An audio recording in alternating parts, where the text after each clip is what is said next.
Hello physical fiends, today I've got a nice little video about Ufouria 2 The Saga, which is releasing on pretty much all consoles at the same time. We're going to be taking a look and see if I think it's worth a purchase. Digitally it's priced at a princely $25, but we are all about the physical release here at Physical Paradise, and it is getting a physical release on Switch and PS5 in North America. In Europe, it's also getting those, plus a couple of special deluxe editions, plus an Xbox release. Links are below for all of them, but first, is it worth it? So Ufouria 2 is a sequel to an NES game, one that released in Europe anyways, and it's not something I'd ever played before, but playing this sequel, it actually makes me very curious because even though I don't think this is an essential purchase with my time with it so far, I have to admit, it's an utterly charming game, and I wonder if the NES game has that charm too. It's one of the most cutesy, adorable games I've ever played, wrapped in a serviceable and enjoyable simple platformer with just a tinge of Metroidvania about it. You are a little penguin fella called Hebe, I guess that's why the Japanese name is Hebereke, who bumps into a UFO who's hell-bent on causing mischief with some gluey substance that has the power to possess usually friendly creatures, including your mates. So you want to stop him, but you can't do it alone. So first you rescue your friends, who will then join you, as long as you bribe them with a nice item from your vending machine. What is like saving their life not enough?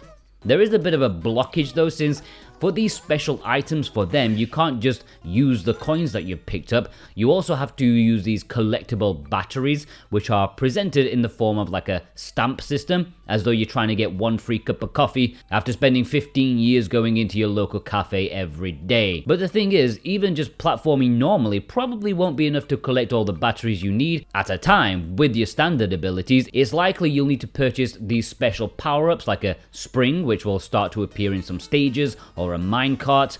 So it's a game where you need to constantly re-enter levels you've been through in order to A, pick up more coins to buy the power-ups, B, get those extra batteries via the power-ups, then C, use that new character you got with those batteries, and then use their special ability to get to a new place, Metroidvania style, which sounds repetitive, and it kind of is, but to mitigate that, the levels kind of change up over time. They're often familiar but slightly different. It's weird but interesting, and it does a job well of covering up replaying the same levels.